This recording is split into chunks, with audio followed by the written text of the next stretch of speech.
लेकिन ये जो चीज सर्वविदित है कि वो सर्वशक्तिमान शक्ति है, लेकिन है कहाँ? इस चीज को खोजने के लिए हम खोजते हैं, लेकिन क्योंकि सब ने बता भी दिया कि वो चीज कैसी है, रोजाना उसका खेल भी देखते हैं, वो कहीं दूर नहीं है। कहा गया है कि प्रीतम को पतियां लिखूं जो कोई हो परदेश, तन में मन में नैन में तिनको का संदेश।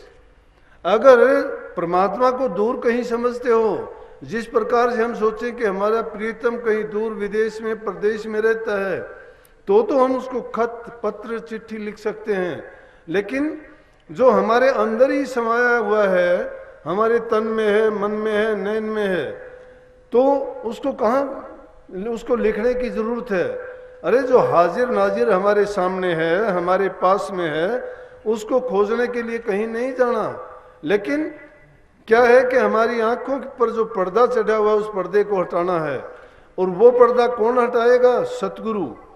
सतगुरु जिसने साथ ले लिया तो करोड़ों लाखों मील का रास्ता भी पल भर में वो तय कर लेगा। चाहे वो लाखों मील दूर है तो भी पल भर में तय हो जाएगा। हम तो छोटी छोटी दुनियादारी की चीज भी उसके लिए भी याचना करते हैं कि जी दया करना मेरी बीमारी ठीक हो जाए, दया करना मुझे रोटी रोजगार का कुछ काम चल जाए। कोई कहता है, ऐसे प्रेमी भी आते हैं, यहीं बैठे हुए हैं, एक प्रेमी आए, वो कहने लगे अब तो दया कर दो, मैंने एकांत में बात करनी है आपसे। माँ अब ये एकांत है, आप यहीं बात कर लो। कहने लगे कि मेरा अंदर का पर्दा खोल दो। माँ अंदर का पर्दा तो प्रेमी आपको ही खोलना पड़ेगा। जिसकी जरूरत हमें है वो दूसरे से किससे करवाएंगे?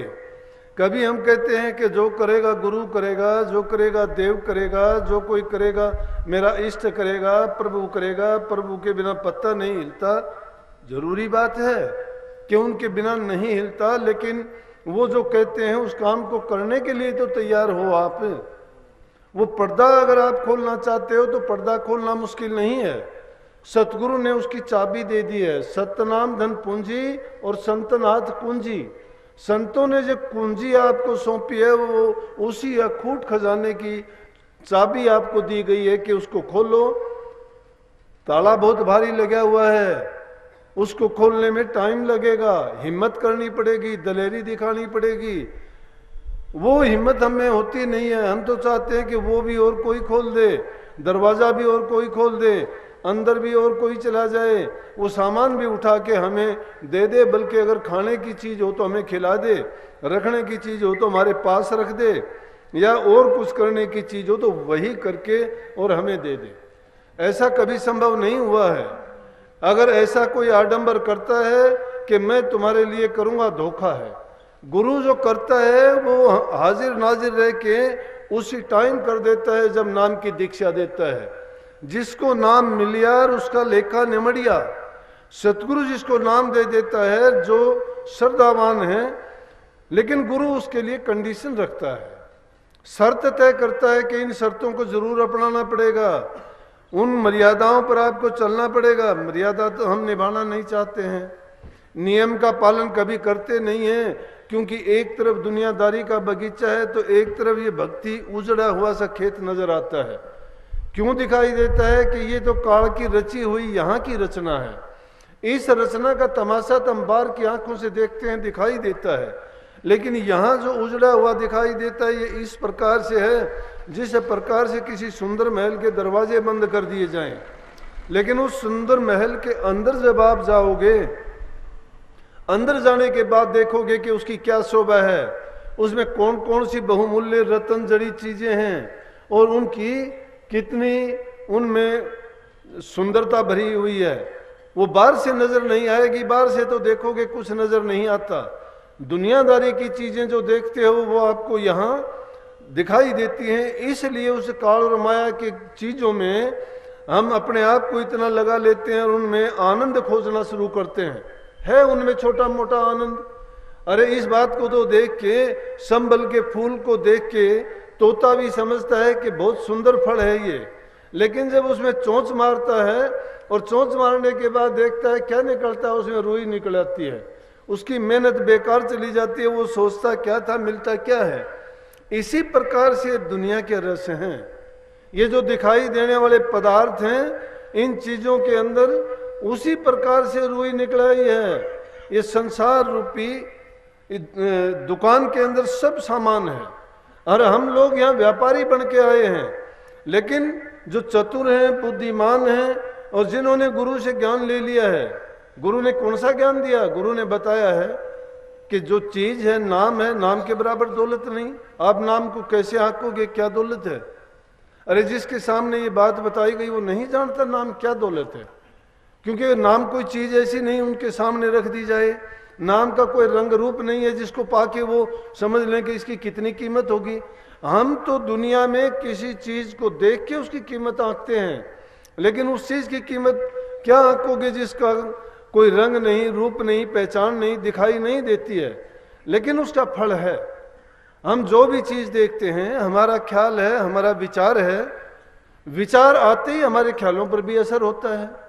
आदमी का संग अच्छा होना चाहिए, खान पान आदमी का पवित्र होना चाहिए, सत्य के मार्ग पर चलने वाला होना चाहिए, साधन करने वाला होना चाहिए, इंद्रियों का और सब चीजों का, इन चीजों पर संयम होना चाहिए। मन का संयम, इंद्रियों का संबंध, खान पान का संयम। ये संयम जब तक नहीं करता है, कभी आपको कुछ खाने को दिल करता है, कभी कुछ करने को दिल करता है, कभी घूमने को करता है, लेकिन नाम की तरफ कभी आपको कहता ही नहीं कि नाम की तरफ भी चलो, क्योंकि उन चीजों का रस है, पहचान है, उनका परिणाम है, वो आपको कुछ हद तक दिखाई देता है, अच्छा दिखाई देता है। मिठाई खाने से आपको लगता है मीठा होगा, चरचरा खाने से आपको लगता है चरचरा इसका होगा, नमकीन का मतलब आपको दिखाई देगा नमकीन होगा, लेकिन नाम के बारे में जानते ही नहीं कि वो नमकीन होगा, मीठा होगा, क्या होगा, लेकिन वो जम की कैद से छुटाने वाला है। उस रस को वो जान सकता है जिसने इस दुनिया रूपी रसों को जान लिया कि ये मिथ्या हैं और इनका परिणाम भी बुरा है, लेकिन ये इन आंखों से देखते हुए तुम जान नहीं सकते। और जो जानता है वो हमें बताता है, उसकी बातों पर इतबार नहीं करते। इसलिए आदमी को उसके ऊपर श्रद्धा लेके आनी पड़ेगी। मन में पक्की श्रद्धा नहीं है तब तक प्रेम और प्रीत नहीं होता। भय के बिना कभी प्रीति दुनिया में नहीं होती। भय होना चाहिए काल का, मौत का। काल के डर के कारण भक्ति करते हैं, लेकिन सतगुरु की बड़ी कृपा है। क्यों कृपा है उनकी? कि वो तो कहते हैं कि आदमी किसी भी ढंग से, चाहे वो श्याम दाम दंड भेद किसी भी प्रकार से प्रभु की भक्ति में अगर लग जाता है और धीरे धीरे करके जब इन दुनिया के आडंबरों से छूटता है तो सत्य की ओर बढ़ना शुरू हो जाता है। सत्य सिर्फ एक ही है दुनिया में और वो है परमात्म शक्ति। बाकी तो चीजें सब मिथ्या है। मिथ्या का मतलब खत्म होने वाली हैं, इंसान निर्मित हैं, प्रकृति की काल द्वारा बनाई गई हैं, 5 तत्व और 3 गुण से बनी हुई हैं। उन चीजों में वो तथ्य नहीं है जो हमें इस संसार और भवसागर से पार लगा दे, या जन्म मरण के बंधन से छुटकारा दिला दे, या हमारे शारीरिक, मानसिक और आत्मिक रोगों से हमें निजात दिला दे। ये उनसे अगर जीव बचना चाहता है तो केवल और केवल सतगुरु की ही शरण लेनी पड़ेगी। इसलिए जो उस प्रभु के नाम का सुमरण नहीं करता है तो इस जीवन को खवार कर लेता है। जो अवसर हमें प्राप्त हुआ है, ये जीवन जो हमें मिला है जिसकी कोई कीमत नहीं है, ये मुश्किल से 84 लाख योनि एक दिन में पूरी नहीं होती हैं। अब इनकी उम्र का अंदाजा लगाया जाए, कोई पल के लिए जीता है, कोई 2 वर्ष के लिए, कोई 5 दिन के लिए, कोई 100 वर्ष के लिए। कई कई जीव कितने कितने दिन वो योनियां भोग भोग के और मुश्किल से इंसान का चोला मिलता है। और इसका इंतजार करते करते देखते हैं जब वो अवसर आता है तो फिर उसको भूलने के बाद क्या होता है, फिर हम अपने आप को ही, तो हम क्या करते हैं, आत्मघाती बन जाते हैं। फिर संसार की थोथी चीजों को पिछोड़ते हैं। जो थोथी चीजों को पिछोड़ते उसको सार कहां से मिलेगा? अगर सार को ग्रहण करना चाहते हो तो उस छाछ की तरह से पिछोड़ो जिसमें से निज कण रूपी नाम शक्ति है, उसका सुमरण करो। सुमरण करके अपनी आत्म शक्ति को जगाओ, अपनी जो बाहरी वृत्ति है इनको हटा के अंदर में जोड़ो। धीरे धीरे करके जब हम अंदर में जाएंगे तो अंदर का पर्दा भी हमारा खुलता चला जाएगा, नूरी रूप भी नजर आएगा, हमें शब्द की धुन भी सुनाई देगी। लेकिन वो कब सुनाई देंगी? जब तक हम बाहर की चीजों में लगे हुए हैं तब तक उनको हासिल नहीं कर सकते। और इनमें सबसे मुख्य बात होगी कि सारी की सारी भक्ति रूपी शक्ति गुरु के इर्द गिर्द घूमया करती है। जब तक गुरु पूरा नहीं मिलता शिष्य का आकाज हो जाता है। गुरु पूरे की पहचान क्या होगी? गुरु किसी पाखंड में नहीं फंसाता है, गुरु आपको मिथ्या बातें नहीं करता है, गुरु आपको कोई लोभ लालच की अगर स्वार्थ की बातें करता है या स्वार्थ की बातें सिखाता है या वही प्रचार वही ज्ञान देता है तो समझो कि उसमें जीव का आकाज हो जाता है, कल्याण नहीं होता। लेकिन जब गुरु पूरा मिल जाता है, कही गई है कि गुरु जब पूरा मिल जाता है तो शिष्य को कमाने की जरूरत नहीं रहती, भरम उसका मिट जाता है, अज्ञान चला जाता है। लेकिन अंदर के जब तक हृदय के कपाट आप नहीं खोलते हो, गुरु के वचन सुनते हो, सुनने के बाद कभी घर जाके ख्याल ही नहीं करते। अरे सुनने से अगर कोई भी बात आप सुनते हो, चाहे वो बात बुरी है भली है कैसी भी है, रोचक है डरावनी है, उस बात को आप सुनते हो आपके मन पर असर होगा, उस बात का परिणाम निकलेगा। बात हो चाहे मिथ्या है कुछ भी नहीं है, परिणाम उसका निकलेगा। मान लिया कि एक आदमी देखता है किसी के दूल्हे की बारात जा रही है, घोड़े के ऊपर दूल्हा बैठा हुआ है, उसका जरूर ख्याल जाएगा। क्योंकि मैं नित्य प्रति के जीवन में ऐसी घटना जब देखता हूं ना तो उन बातों से मैं शिक्षा ले लेता हूं कि अपने वहां एक सेवादार रहता है, भोला है थोड़ा, तो उसकी शादी का रोजाना कोई ना कोई जिक्र कर दे। उसको ना शादी का पता, ना दुनियादारी का पता, ना अपने जीवन का पता, ना किसी चीज से उसका लगाव है, हर चीज में वो मस्त रहता है। तो उसको बार बार उसको ये कहते रहे कि तेरी शादी होगी, तेरी शादी होगी। तो एक दिन जब खेत में चले जा रहे थे तो वो अपने ख्यालों में था और ख्याल ख्याल में उसने सोचा उसकी भी शादी हो रही है। जब नाली पर से कूदने लगे तो गिर गया, हंसने लगे, सब पूछने लगे भाई कैसे गिरा? ने क्या गिरा? मैंने सोचा कि मेरी शादी हो रही है और मैं घोड़े पर चढ़ के मेरी निकासी निकल रही है, नाली पर से कूदने लगा, घोड़ा पड़ गया तो मैं भी गिर गया। अब जब बनावटी बात जो मन में एक ख्यालात छोटा सा आया और उस नकली बात सुनी हुई की, और शादी के घोड़े ने उसको गिरा दिया। कितनी बार हमारे पास साथ ऐसा होता है, दिन के टाइम बातें करते हैं, सपन आता है, रात को गुस्सा आता है, लड़ाई होती है, सपन में झगड़ा होता है, हाथ दे के मारते हैं, कभी टेबल पे लगता है कभी दीवार पे लगता है, दर्द होता है, नींद खुल जाती है। बात तो झूठी थी लेकिन परिणाम तो उसका सच्चा है, क्योंकि उसका परिणाम हुआ। अरे गुरु की जो बात, गुरु कहता है इस बात को मानो, वो तो बिना मानी हुई बातों का ये इतना परिणाम निकलता है। गुरु का वचन अगर आप मानोगे तो उस वचन में तो कितनी ताकत होगी कि गुरु की वचन। हाँ, मैं एक चीज बड़ा जोर दे के बार बार आपको कहता हूं कि अगर जिस गुरु की सत्संग में, उपदेश में या जो भी वो आपको शिक्षा देते हैं उसमें अगर उनके स्वार्थ की बात हो, उसके लालच की बात हो और तुम्हें ये लगे कि ये किसी न किसी तुम्हारे हित की नहीं है, उस बात को मत मानो। अगर उस बात को मानोगे तो निश्चित रूप से आपका आकाश होगा। लेकिन मैं कहता हूं अगर गुरु होगा तो गुरु के बात में भेद नहीं मिलेगा, गुरु निस्वार्थ ही बात कहेगा। गुरु को क्या स्वार्थ है किसी से? अरे गुरु तो उसको कहते हैं जो जीवों के कल्याण के लिए संसार में आते हैं, उनके कर्मों को काटने के लिए आते हैं, उनको सच्चाई का रास्ता दिखा के उनको निज घर भेजने का प्रबंध करते हैं, उनके अज्ञान को और मिथ्या चीजों से उनका ध्यान हटा के सत्य और मालिक और प्रभु की तरफ जोड़ते हैं। इसीलिए राधा स्वामी मत को ऊंचा मत क्यों कहा गया कि सूरज शब्द का योग निखालस भक्ति का ही मारे गए। इसमें किसको पूजना? आत्मदेव को पूजना है, आत्मदेव को जगाना है, उसी शक्ति को हमें प्राप्त करना है और उसी का साक्षात्कार करना है। आत्म बल जो इंसान के अंदर पैदा हो जाता है, आत्मविश्वास जिसमें आ जाता है और आत्म साक्षात्कार जो कर लेता है तो वो कभी इन सवालों में, मिथ्या बातों में ना पड़ेगा ना आएगा। इसलिए जो सतगुरु के वचन की पालना करता है और सतगुरु की वचन को बार बार सोचता रहता है, वचन सुनने के बाद मैं कहता हूं वो तो बिना सोचे दिमाग में आई हुई बात का इतना बुरा भला परिणाम निकलता है। अगर गुरु की बात को बताई हुई का बार बार चिंतन करते हैं, मनन करते हैं, सुमरण करते हैं, तो उसका परिणाम देखो। एक बार की बात है कि एक राजा था, उसको गुरु से बात मिली। बात तो लंबी थी, लेकिन उसमें जो मैं एक ही बात निकाल के कहता हूं कि उसमें कहा कि गुरु की बात को मानने में बहुत लाभ है। और गुरु ने क्या कहा कि जिस प्रकार से सत्संग करते करते उसमें बात निकल के आई कि दुश्मन को भी आदर करो, कि दुश्मन का भी आदर करना चाहिए।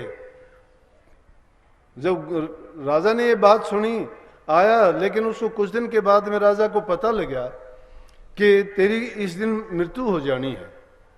राजा ने सोचा तेरी मृत्यु तो हो जानी है, लेकिन मृत्यु होगी कैसे। उसको ये भी बता दिया गया था कि जो जिसकी मृत्यु होती है उसको अगर जिसने खोटे मंदे कर्म किए होते हैं तो यमराज यमदूत भेजता है भी ये। जो इंसान अच्छे काम नहीं करता, पाप कर्म करता है, बुरे करता है, दूसरे की पाप की कामों में वो अपने स्वार्थ के लिए खोटे मंदे कर्म जो करता है, उनको यमदूत लेने के लिए आते हैं। यमदूत का मतलब होता है उसको यातना देना, दुख देना उस जीव को। और इसीलिए हम डरते हैं कि नरकों में नहीं जाना, हमने यमों की मार से बचाना हमें।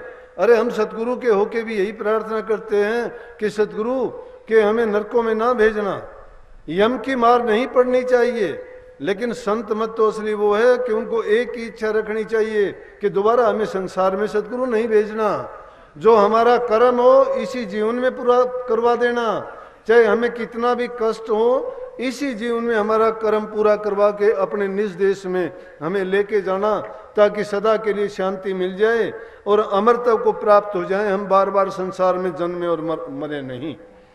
तो क्या किया, कहने उसको पता था, राजा को बताया था कि अगर खोटे मंदे कोई कर्म करता है तो यमराज उनके लिए यमदूत भेजता है, और अगर कोई अच्छे धर्म के, पुण्य के, भलाई के, परोपकार के काम करता है, दूसरे का हित करता है, उसको धर्मराज के धर्मदूत लेने के लिए आते हैं।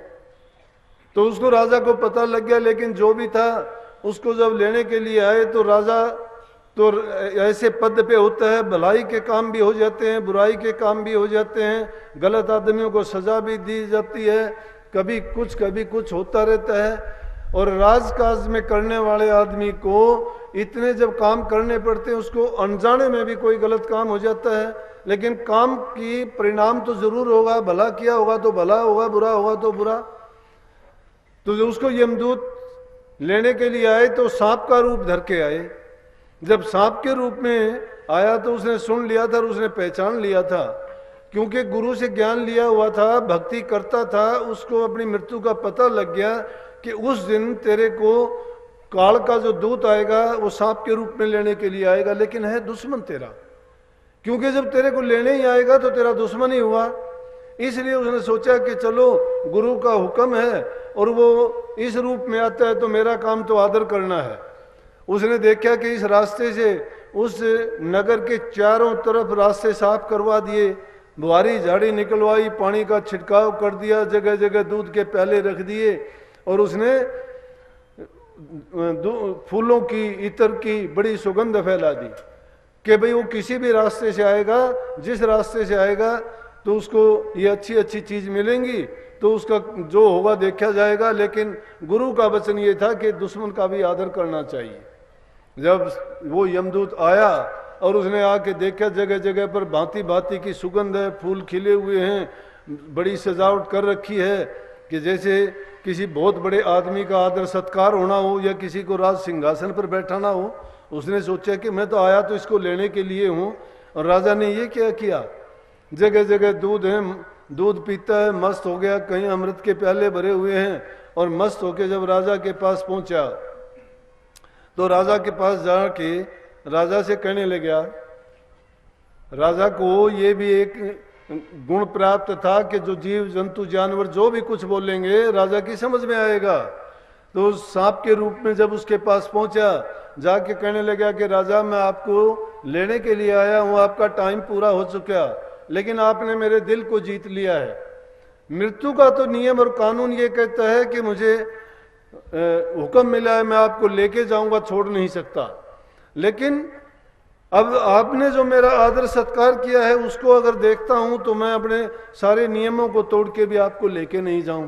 तो मैंने एक युक्ति निकाली है कि मैं आपको एक बार डंक मारूंगा और डंक मारने के बाद में मैं दोबारा आपको पुनर्जीवित कर दूंगा, और पुनर्जीवित करके जो मेरी उम्र है उसमें से मैं आपको 5 साल दूंगा, और वो 5 साल की उम्र यहाँ मृत्यु मंडल में कई सालों के बराबर होती है।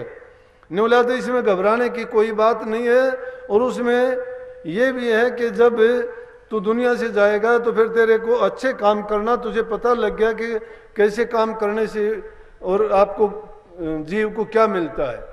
इतना करने के बाद में उसने उसको डंक मारा, और डंक मारने के बाद में उसको वो तो नियम पूरा कर दिया कि उसने उसको मार दिया, लेकिन अपनी उम्र के 5 साल देके उसको पुनर्जीवित कर दिया, और पुनर्जीवित करके वो वापस चला गया। इसलिए अब इस विचारने की बात है कि उसके बाद में उसने क्या किया। फिर उसको याद आया कि गुरु ने जो उपदेश किया था कि इंसान को जीते जी नेक कर्म करने चाहिए, भलाई के काम करने चाहिए, कि जो आदमी अच्छे काम करता है, दूसरे को सुख पहुंचाता है, वो यूं समझो कि दूसरे को नहीं, अपने आप को खुशी सुख दे रहा है। बल्कि एक जब मैं पढ़ता था संस्कृत में 6ठी 7वीं में एक 2 आता था, आलस्य कुत विद्या अविद्य कुत धनम अधनस्य कुत सुखम, कि आलसी आदमी को विद्या कहाँ, विद्या बिना धन कहाँ, धन के बिना सुख कहाँ। ये दुनिया की चीज है वैसे तो, लेकिन आलसी आदमी को तो कुछ भी नहीं मिल सकता। हम आलस करते हैं। आलस एक ऐसी दुर्बलता है जो इंसान को सब कामों से वंचित कर देती है।